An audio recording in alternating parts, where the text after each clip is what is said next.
I am going to tell you something that nobody else is going to tell you. Something that might make you uncomfortable at first. But once you understand it, once you really let it sink in, it is going to change everything about how you approach these precious years you have left. You see, we have been conditioned our entire lives to believe that aging is about slowing down, about becoming less, about fading into the background while the younger generation takes center stage. But I am here to tell you that is complete nonsense. The greatest transformation of your life does not happen when you are young and full of energy, chasing after every shiny object that crosses your path. No, the real magic happens when you reach that stage where you finally understand that your time, your energy, your very presence in this world is too valuable to waste on things that do not serve your highest good. And here is the part that might shock you. The most powerful thing you can do in your later years is to focus entirely on yourself and learn the sacred art of staying silent. Now, I know what you are thinking. You are thinking this sounds selfish. You are thinking that you spent your whole life being there for others, and now I am telling you to turn inward. Yes, that is exactly what I am telling you. Because here is what nobody wants to admit. You cannot pour from an empty cup. And most people in their later years are running on fumes, giving away the last drops of their energy to people who would not give them a second thought if the roles were reversed. You have earned the right to be selective. You have earned the right to protect your peace. You have earned the right to say no without explanation, to step back without guilt, to choose yourself without apology. Think about it for a moment. How many years have you spent explaining yourself to people who are never going to understand you anyway?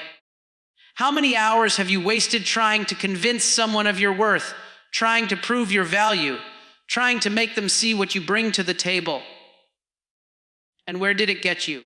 Did they suddenly wake up one day and appreciate everything you did? Did they finally see your sacrifices? Or did they just keep taking and taking until there was nothing left to take? I have watched countless people reach their 60s, 70s, and 80s, still fighting the same battles they fought in their 20s, still trying to win approval from people who decided long ago that nothing they did would ever be good enough. And you know what happens to these people? They die exhausted, unfulfilled, bitter, wondering why life never gave them the peace they deserved. But life was offering them peace all along. They just never learned how to stop talking long enough to receive it. Silence is not weakness. I need you to understand this at the deepest level. In a world that never stops talking, that never stops demanding, that never stops judging, your silence becomes your superpower. When you stop explaining, you stop giving people ammunition to use against you. When you stop defending yourself, you stop engaging in battles that were designed to drain you.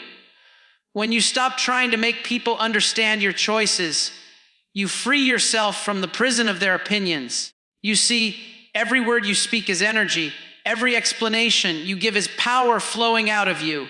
And most of the time, you are giving that power to people who do not deserve it, who will not appreciate it, who will use it to fuel their own agendas while leaving you depleted. I spent years of my life believing that communication was always the answer.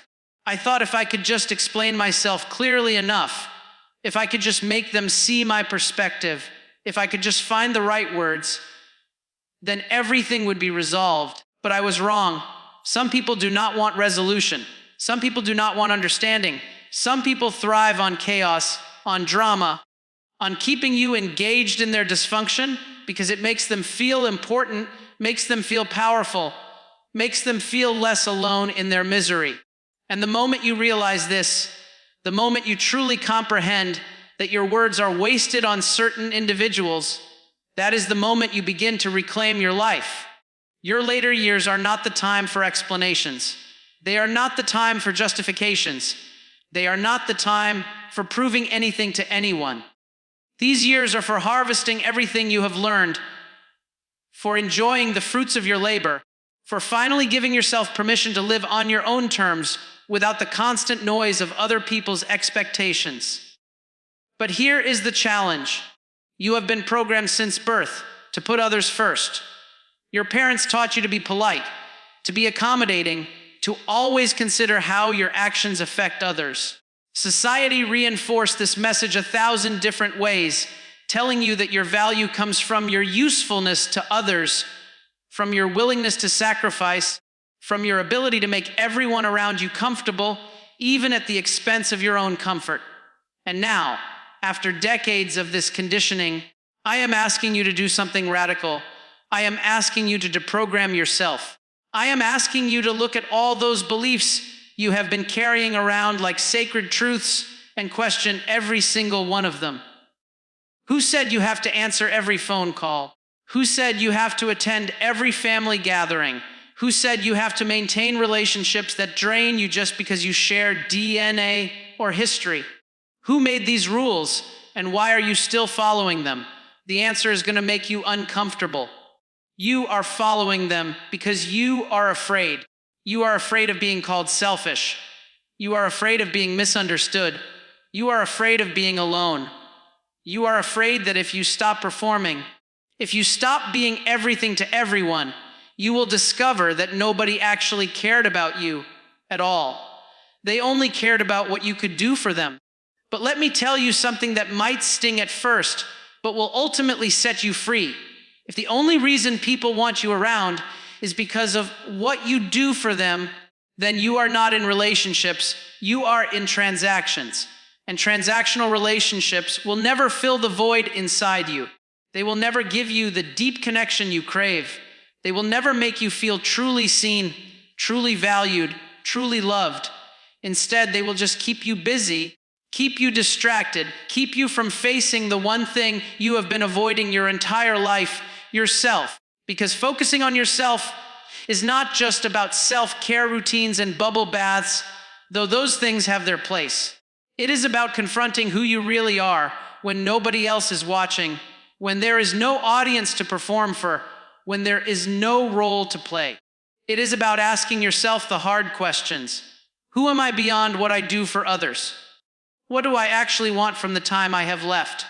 What dreams did I abandon because everyone told me they were impractical? What parts of myself did I suppress because they did not fit the image others had of me? Most people spend their entire life running from these questions. They stay busy. They stay needed. They stay engaged in everyone else's drama because the alternative of sitting with themselves in silence terrifies them. But I am here to tell you that the fear is worse than the reality. On the other side of that fear is a freedom you cannot even imagine right now. It is the freedom to wake up in the morning and ask yourself what you want to do today, not what everyone else needs you to do. At the end of the day, it is the freedom to pursue interests that have nothing to do with productivity or usefulness, to learn something new just because it fascinates you, to spend hours on activities that serve no purpose other than bringing you joy. It is the freedom to look at your calendar and see empty space, not as something to fill, but as something to protect, as precious time that belongs to you and you alone. And the world is going to resist this. When you start focusing on yourself, when you start staying silent instead of engaging, when you start setting boundaries without explanation, people are going to push back. They are going to call you cold. They are going to say you have changed and not in a good way. They are going to accuse you of being selfish, of abandoning your responsibilities, of forgetting where you came from. They are going to try every manipulation tactic. They know to pull you back into your old role, back into being the person who was always available, always accommodating, always willing to put their needs last. And this is where your silence becomes crucial. Because the moment you start defending your choices, the moment you start explaining why you need this, the moment you try to make them understand, you have already lost. You have given them an opening to argue, to negotiate, to make you feel guilty. But when you stay silent, when you simply smile and change the subject, when you let their accusations bounce off you without engagement, you maintain your power. You are not being rude. You are not being mean. You are simply refusing to participate in a conversation that serves no purpose other than to make you feel bad about prioritizing your own well-being. And here's what is fascinating. Most people will eventually adjust. Some will drop away, and that is okay because they were never meant to be part of this chapter of your life anyway. Others will learn to respect your boundaries, will learn that you are no longer available for their drama, will learn to engage with you in more meaningful ways because the old ways no longer work. And a precious few, will actually understand what you are doing and support you in it because they have been wanting to do the same thing, but did not have the courage until they saw you do it first. Your later years are not a waiting room. They are not a holding pattern until the inevitable happens. They are not the time to just exist while you count down the days. These years can be the most vibrant, most authentic, most fulfilling period of your entire life if you are willing to make some uncomfortable choices. And the first uncomfortable choice is accepting that you do not owe anyone anything. Not your time, not your energy, not your presence, not your participation. You already paid your dues. You already showed up. You already did the work. Now it is time to collect your reward. And your reward is the freedom to live according to your own values, your own desires, your own vision of what a good life looks like. But freedom comes with responsibility. The responsibility to know yourself well enough to make good choices. The responsibility to be honest about what truly matters to you versus what you have been conditioned to think matters. The responsibility to face your fears instead of numbing them with business. The responsibility to stop blaming others for your circumstances and start taking full ownership of how you spend your remaining time. Because that is what we are talking about here. Time, the most finite, most precious resource you have. You can always make more money. You can always meet new people. You can always learn new skills. But you cannot make more time once it is gone. It is gone forever. And every minute you spend engaged in activities that do not serve you, every hour you give to people who do not appreciate you, every day you waste trying to fix things that are not your responsibility to fix, that is time you are never getting back. I want you to imagine something with me for a moment. Imagine you are at the end of your life looking back at these years we are talking about right now. What do you want to see when you look back? Do you want to see yourself still fighting the same battles, still trying to win approval from people who were never going to give it, still sacrificing your peace for people who took it for granted? Or do you want to see yourself finally free, finally at peace, finally living authentically without apology? The choice is yours. But here is the thing, you cannot have both. You cannot maintain your old patterns and expect different results. You cannot keep engaging with dysfunction and expect to find peace. You cannot keep explaining yourself to people who refuse to understand and expect to feel empowered. Something has to change. And that something is you. Not because there is anything wrong with you, but because the version of you that got you to this point is not equipped to get you where you need to go next. That version of you was built for survival, for earning love, for proving worth. But you do not need to survive anymore. You need to thrive. You do not need to earn love anymore. You need to give it to yourself. You do not need to prove your worth anymore. You need to simply know it deep in your bones without any external validation required. And the path to this transformation runs directly through silence and self-sufficiency. Now, when I talk about staying silent, I am not talking about becoming a hermit or cutting off all human contact. I am talking about being selective with your words, being intentional with your communication, being strategic about what you share and with whom. There is a difference between being authentically quiet and being suppressively silent. Authentic quietness comes from a place of power, of choice, of knowing that your thoughts and feelings are valuable enough that you do not need to broadcast them to everyone. Suppressive silence comes from fear, from feeling like your voice does not matter, from being shut down so many times that you have given up trying to be heard. The silence I am advocating for is the former, not the latter. It is conscious, deliberate, and empowering. Think about the most powerful people you have encountered in your life. Not the loudest people, not the most opinionated people, but the truly powerful ones. What did they have in common? They did not feel the need to fill every silence. They did not feel compelled to have an opinion on everything. They did not waste their words on trivial matters. When they spoke, it meant something because they were selective about when they opened their mouths. They understood something that most people never learn. Less is more. One well-placed sentence can have more impact than an hour-long speech. One moment of powerful silence can communicate more than 1,000 explanations. Your presence, when it is grounded and centered and completely comfortable with itself, speaks louder than any words ever could. But getting to that place of centered presence requires work. It requires that you develop a relationship with yourself. And for most people, that relationship is virtually non-existent. You know how to be a parent, a spouse, an employee, a friend, a sibling. You know how to play all these roles that others have assigned to you. But do you know how to just be you? Do you know what you think about things independent of what you are supposed to think? Do you know what you enjoy independent of what others enjoy doing with you?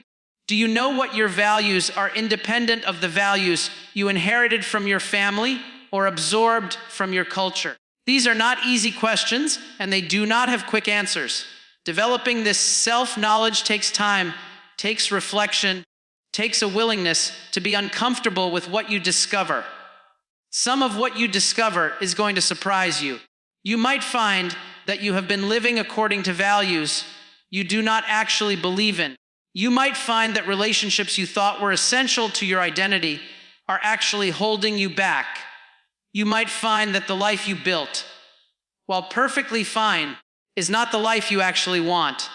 And then comes the real challenge, having the courage to make changes at a stage in life when most people think change is no longer possible. But I am going to let you in on a secret. Change is always possible. Your brain does not stop learning, does not stop adapting, does not stop creating new neural pathways just because you have reached a certain age. In fact, the wisdom you have accumulated over the decades gives you a massive advantage in making successful changes because you are no longer operating from the blind enthusiasm of youth or the desperate need for approval.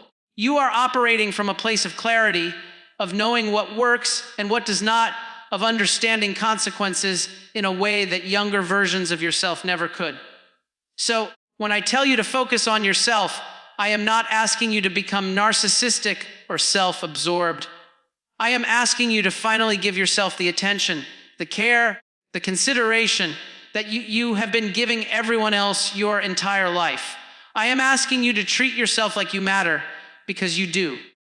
I am asking you to invest in your own growth, your own happiness, your own peace, with the same energy you have been investing in everyone else. And I am asking you to do this without guilt, without apology, without constantly looking over your shoulder to see if people approve. Because here is the truth that might be hard to accept. Most people are not thinking about you as much as you think they are. They are too busy thinking about themselves, worrying about their own lives, dealing with their own problems, the judgment you are afraid of, the criticism you are anticipating, the rejection you are trying to avoid. Most of it exists only in your mind, and the small percentage that does exist outside your mind, in the opinions of others, matters far less than you think it does. Someone else's opinion of you is none of your business, and let me say that again because it is important. Someone else's opinion of you is none of your business. Their thoughts about you, their judgments about your choices, their feelings about your boundaries, those all belong to them. They are not your responsibility to manage, to change, or even to respond to. You cannot control what anyone thinks about you. You can be the most generous, kind, selfless person in the world, and someone will still find fault with you. You can live according to everyone else's expectations, and someone will still be disappointed. So, if you cannot win either way, why not at least make yourself happy in the process? Why not at least choose authenticity over performance, peace over approval, truth over pretense? The energy you've been spending on managing other people's perceptions could be redirected toward building the life you actually want. Think about that for a moment.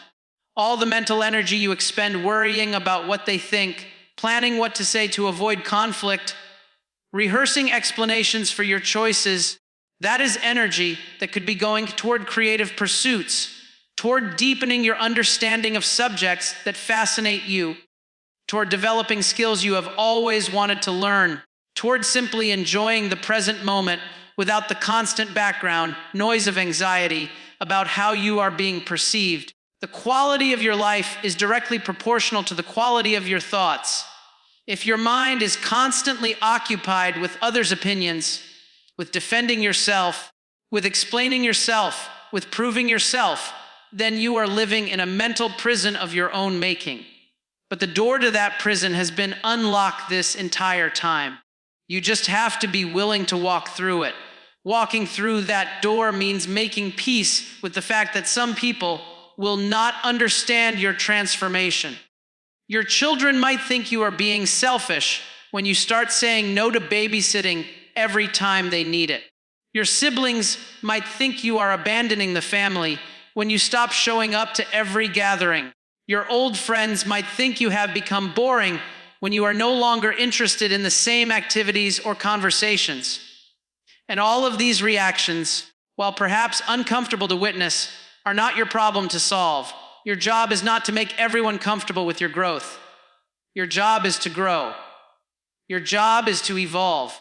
Your job is to become the fullest, most authentic expression of yourself that you can be with the time you have left. And if that makes some people uncomfortable, that discomfort is information for them to process, not a problem for you to fix.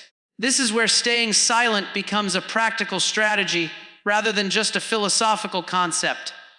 When someone challenges your new boundaries, your instinct is probably to explain, to justify, to make them understand why you need to make these changes.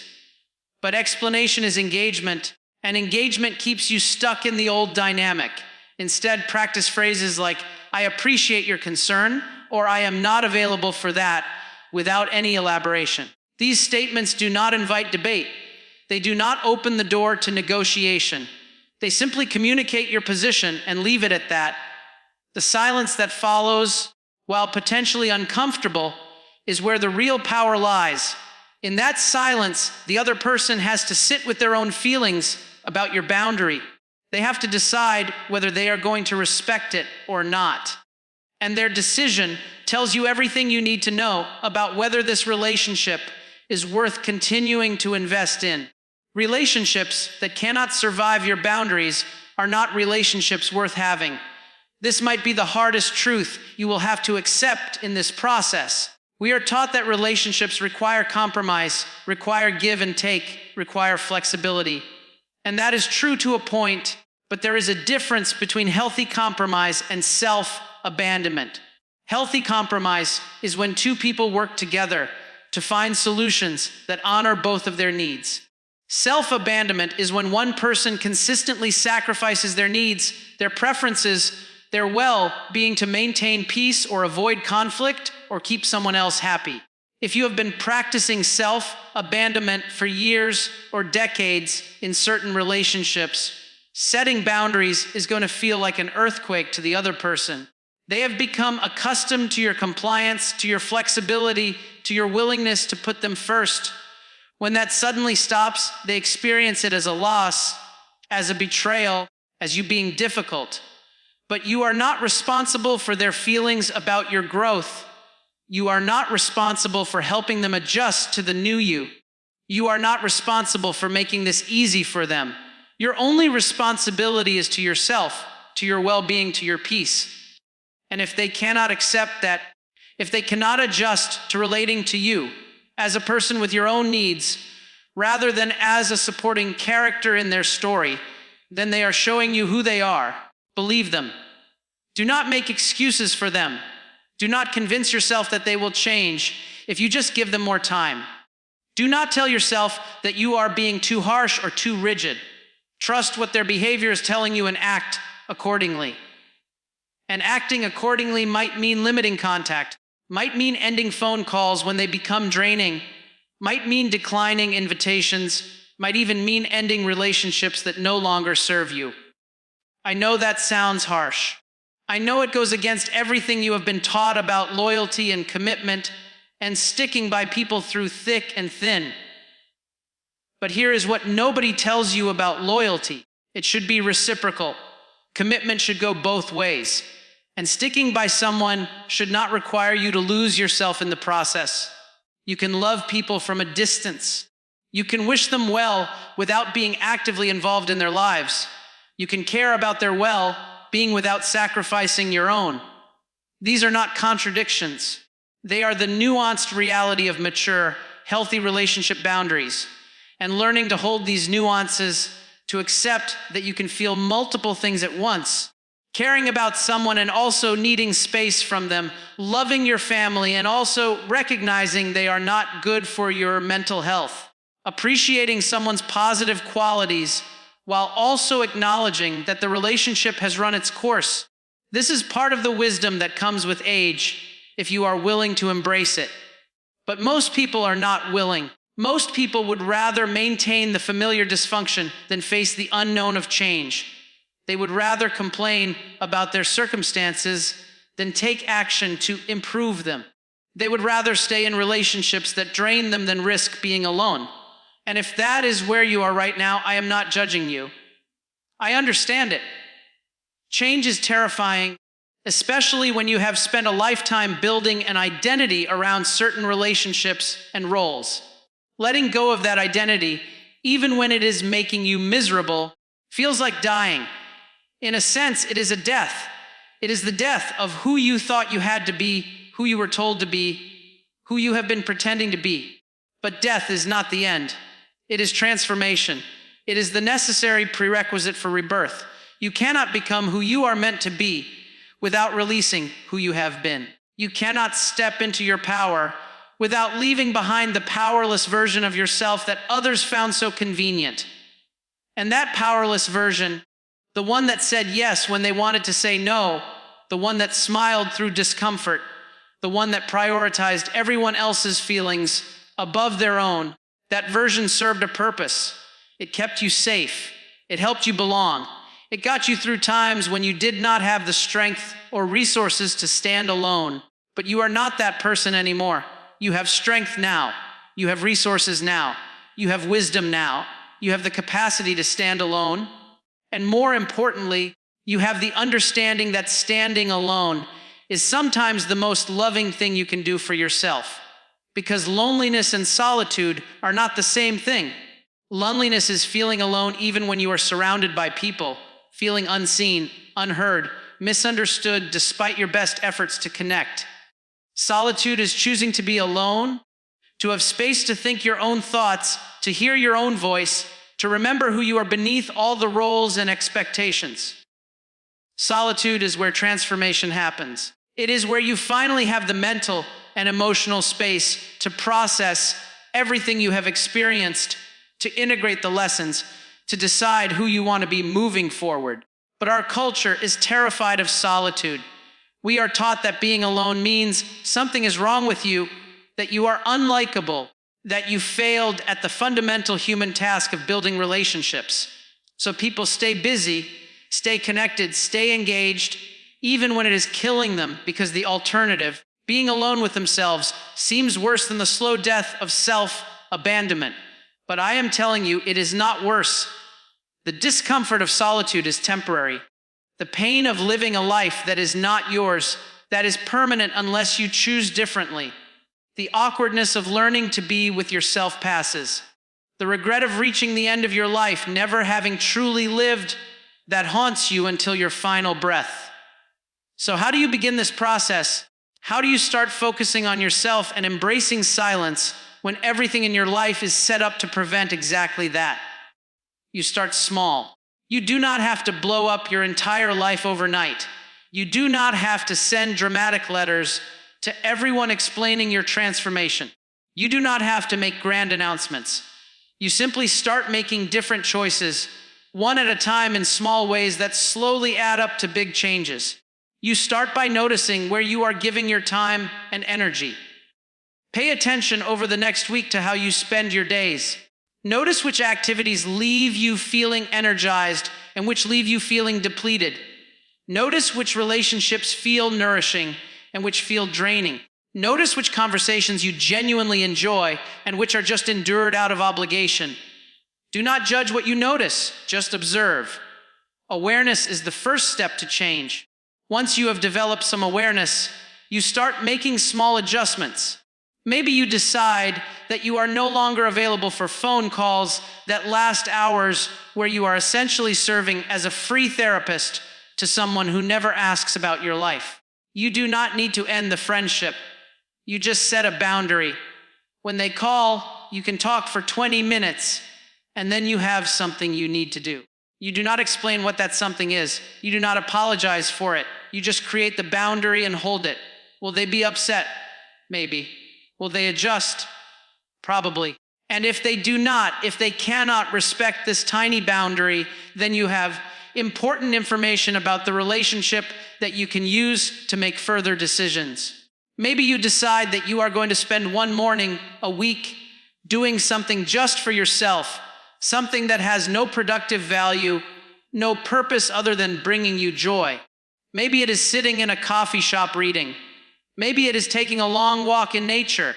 Maybe it is painting or gardening or photography or writing or any of a million things that you have been putting off because you did not have time, even though what you really did not have was permission to prioritize yourself. Give yourself that permission. Nobody else is going to give it to you. You are waiting for someone to tell you it is okay to choose yourself, but that day is not coming. The only person who can release you from the prison of obligation is you. The key is in your hand. All you have to do is turn it. Maybe you decide that you are going to practice staying silent when your adult children complain about their lives instead of jumping in with advice or trying to fix their problems. This is particularly hard for parents because fixing has been your job for so long. But your children are adults now. They do not need you to fix their problems. Most of the time, they just need to vent, to process, to feel heard. And you can give them that without exhausting yourself trying to solve unsolvable situations. When they complain, you can say that sounds really difficult and then just listen.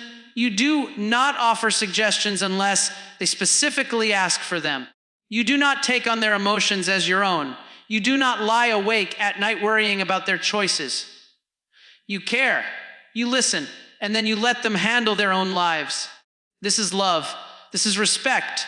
This is acknowledging that they are capable adults who can figure things out. And the mental energy you save by not trying to manage their lives can be redirected toward managing your own. Or maybe you decide that you are going to stop participating in family drama. Every family has it. Those recurring conflicts, those old resentments that get rehashed every gathering, those power struggles that have been playing out for decades. You probably played a role in this drama, maybe as mediator, maybe as referee, maybe as the one who tries to keep everyone happy. What if you just stopped? What if the next time someone tries to pull you into the middle of an argument, you simply say, I am staying out of this one and mean it? What if you stop taking sides? Stop explaining one person to another. Stop trying to make everyone get along. It is not your job to manage other people's relationships with each other. It is not your responsibility to maintain family harmony.